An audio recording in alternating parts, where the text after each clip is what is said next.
Now, I don't know why haters be telling me to mind my business when they're out here not minding theirs. Shut your mouth and enjoy the tea. We all know you're here for it, sis. Hello my ninjas, how are you guys doing? It's a girl, I'm Shongwane aka Miss Focal, reporting back for entertainment. If it's the first time joining me, I'm most definitely welcome. Please do subscribe and of course hit the bell. I absolutely love it. Do not forget to follow me on Instagram. It said Shongwane, okay?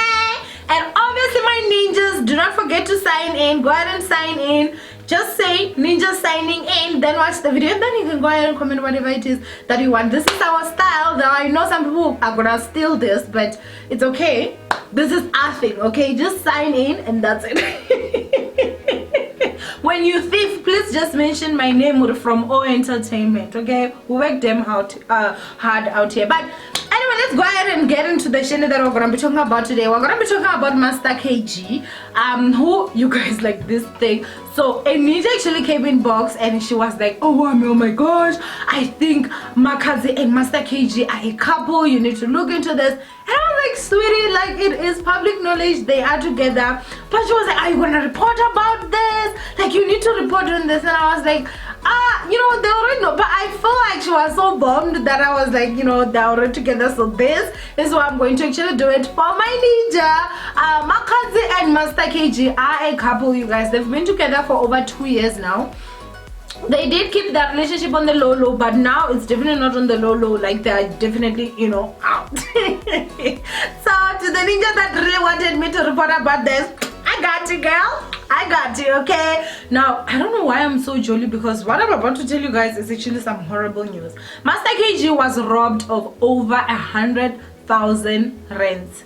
Now, we need a moment of silence for that amount of money, honey.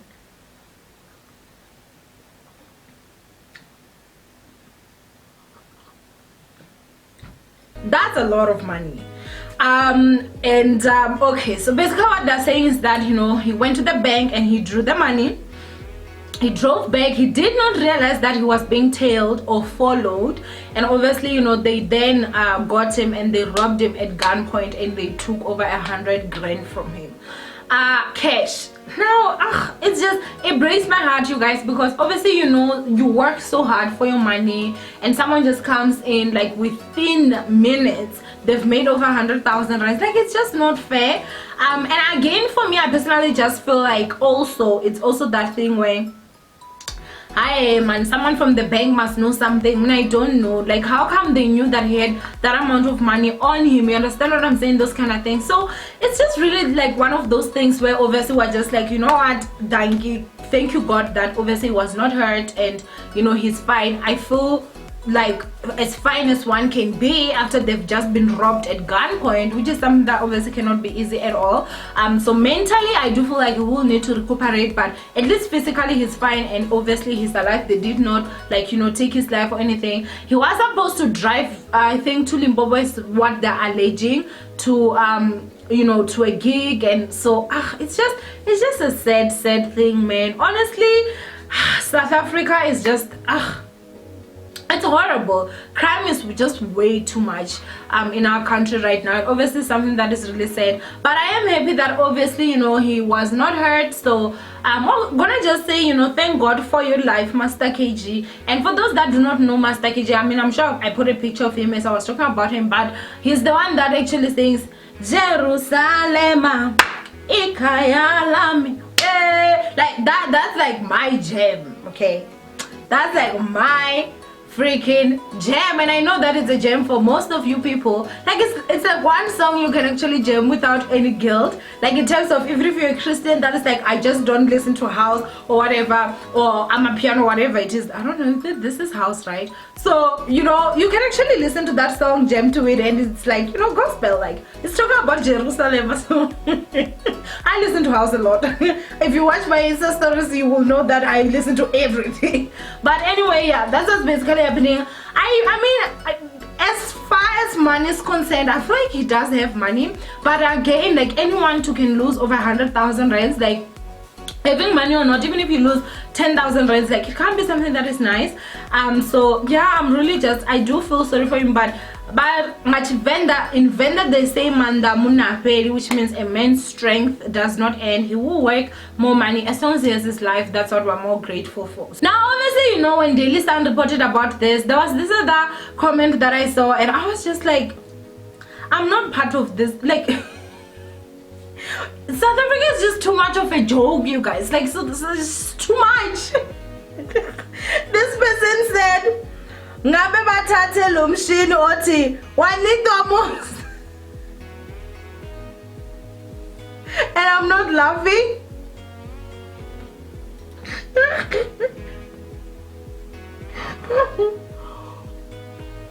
I'm not laughing.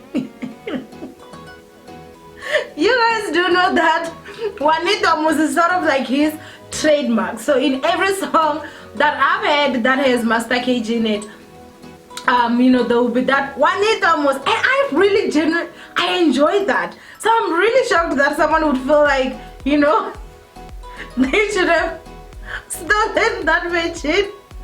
Because I love that. Like, whenever I hear Wanitomus, I know it's about to go down. So, some people are just enemies of progress. To be honest with you, some people are just serious enemies of progress. So, anyway, please do go ahead and comment down below what you guys think of this whole situation. And do you agree with me to say that, yeah, South Africa, honestly, we play too much, y'all. We play too damn much. On to the next. Next, we're going to be talking about Naomi. And Kay, if you do not know who she is, boop, that's her right over there. Now, Mugo is out here and basically making some bold statements. And yeah, there were some people that were not obviously happy about that. So this is what Mugo said. She said HIV/AIDS is becoming a norm. This is scary. Okay? And obviously, a lot of people came for her. They did come for her. They were saying a lot of things. And I'm gonna give you guys my opinion on this, definitely. But then this is what she also said. She said, I'm leaving this here. I appreciate those of you who took the time to engage with my tweet, both in agreement because they understood the sentiment, and those who were angered by it. We won't always see eye to eye. HIV or AIDS poses a huge problem to the world's population. There are an estimated 7.97 million people living with the disease in SA alone. Of those 7.97 million, my family has been directly affected by this disease. Now, someone then said, I'm defeated that in 2020 we still have public figures who tweet nonsense, and instead of apologizing, they dig their heels in. Now, let's go back to the tweet that she actually said. HIV/AIDS is becoming a norm. This is scary. I personally just feel like, the internet is a very sensitive place, and I feel like there are people that come to the internet, you guys, with one intention, and that intention is, I'm not gonna understand what the heck you said. Like, no matter what is it that you say, someone will always make sure that they misunderstand you, like, completely. Do I think that Naomi was out here basically trying to down people that are living with HIV and AIDS or anything? No, absolutely not. I really honestly do not believe that. But I feel like people just honestly just took that and they just ran wild with it, and they were saying all sorts of things and all those stuff. When she's saying that HIV and AIDS is becoming a norm, this is scary. I feel like it's just that thing of, I don't understand. The thing is, it's one of two ways. I do remember there was a time that I actually did a video, and I think I was actually saying, like, you need to be careful so that you don't obviously contract the disease. And someone was like, oh, you're being insensitive to people that are living with HIV and whatnot, HIV and AIDS. And I was honestly like left stunned in terms of, should I say go out there and get HIV?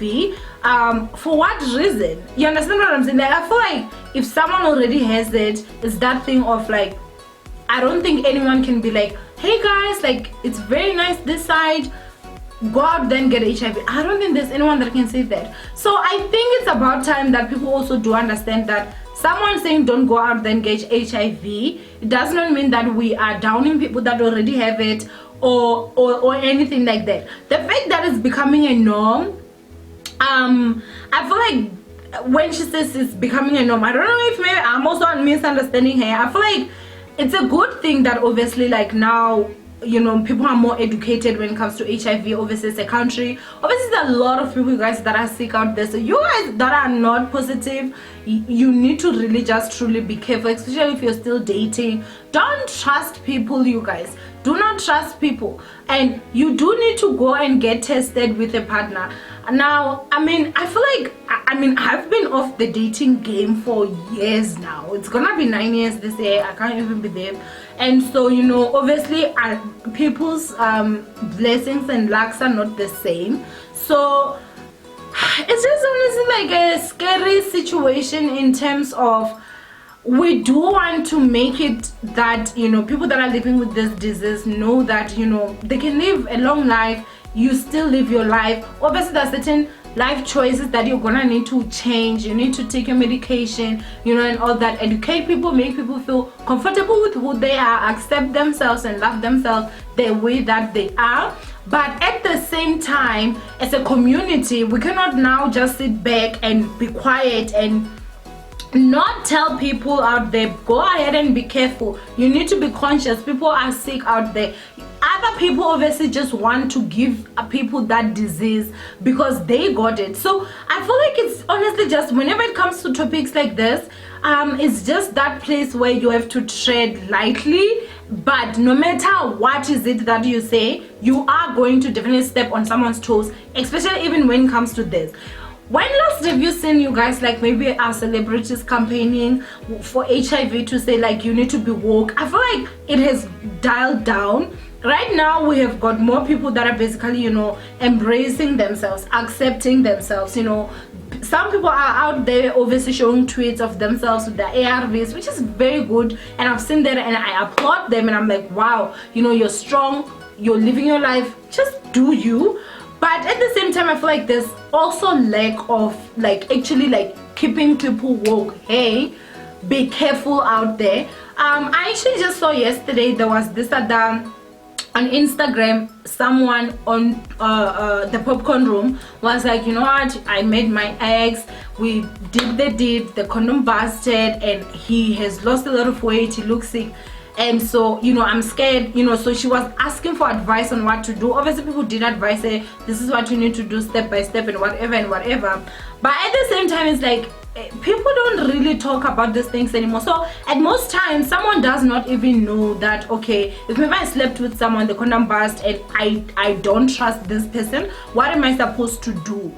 That some people don't even know that there's something that you can do now before you're HIV positive. There's certain medications that you can take before you're HIV positive, and obviously it will prevent you from being HIV positive, even if this person maybe is HIV positive. Those kind of information is not out there anymore, and people do not campaign about it anymore, because if you say anything to say, hey guys, let me warn you, don't do this, then oh, you know, you're looking down upon people. That no, I think as a country we need to look at a situation both ways. You need to understand that as much as we love and embrace, and now, unlike back then where if some people find out you're HIV positive, some people did not even want to be your friends or anything like that, it's a nice thing that at least now we're living in a world where, you know, we all accept each other. At the same time, we also need to continue preaching that this HIV, you need to be careful out there, you need to use protection, because people are more afraid of pregnancy than HIV. And the unfortunate part is that with pregnancy, you give birth, your child is gonna grow, but with HIV, obviously it does not have a cure right now. So I think it's a message that people need to actually be talking about. Do I think that Naomi did anything wrong? Not in my opinion, and remember, it's just my opinion. I don't think that she did anything wrong. I don't even see where she was even disrespectful. I feel like maybe her just saying this is scary, it's becoming a norm, only that part. Plus maybe some people may, it left a lot of brackets, then maybe she should have just, with that tweet, explained a little bit more what she was actually you know, talking about and all that. But yeah, I think I've said enough, more than enough actually. Go ahead and comment down below what you guys think of this whole situation. Do you think Naomi was actually wrong to say that, or do you agree with me to say that you don't think she was wrong, it's just maybe she should have explained a little bit more so that she can leave, you know, people covered? Or is the internet honestly just getting too sensitive?